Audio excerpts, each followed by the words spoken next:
It felt like a very clear message to leaders everywhere in America's new sphere of influence.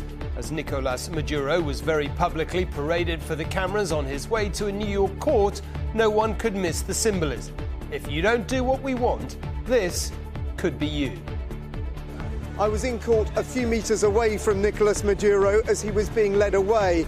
And it was then that the most astonishing part of the hearing happened. A member of the public heckling him, telling him he would pay.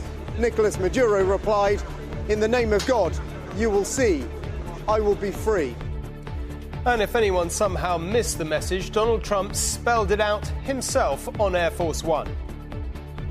Colombia is very sick, too, run by a sick man who likes making cocaine and selling it to the United States, and he's not going to be doing it very long.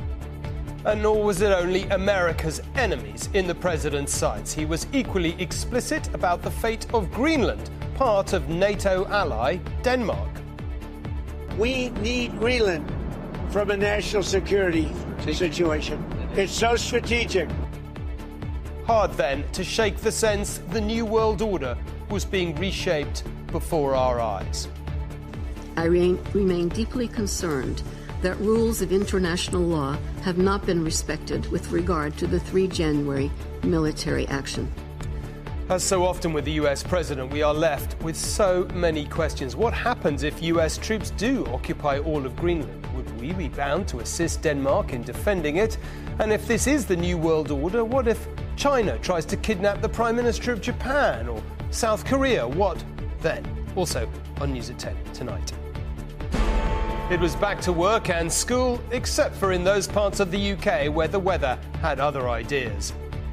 Degrading, insulting, malicious. 10 people are found guilty of cyberbullying Brigitte Macron. So what are the broader implications of the ruling? And how private grief may have inspired one of the greatest plays ever written and love stories never told. Nina has the story of the Oscar-tipped film Hamlet.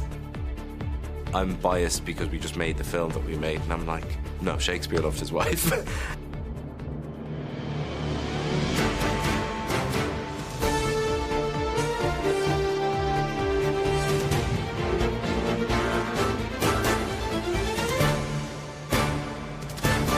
This is ITV News at 10 with Tom Bradby. Good evening.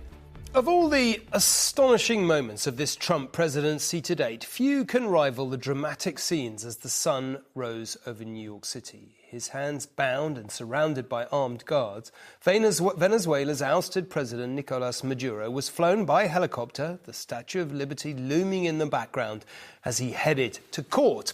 There, he and his wife faced the drugs charges used to justify the extraordinary US operation to pluck them from power. Unsurprisingly, they denied them all. Down the road of the UN, America's actions and what indeed they might mean for the rules of international law faced sharp criticism. Not that President Trump seems fazed. He's already suggested the days are numbered for leaders in Colombia and Cuba, and most worryingly for NATO allies, renewed his claim to Greenland, all adding fuel to the idea that the capture of Maduro is merely the start of a new wave of American imperialism.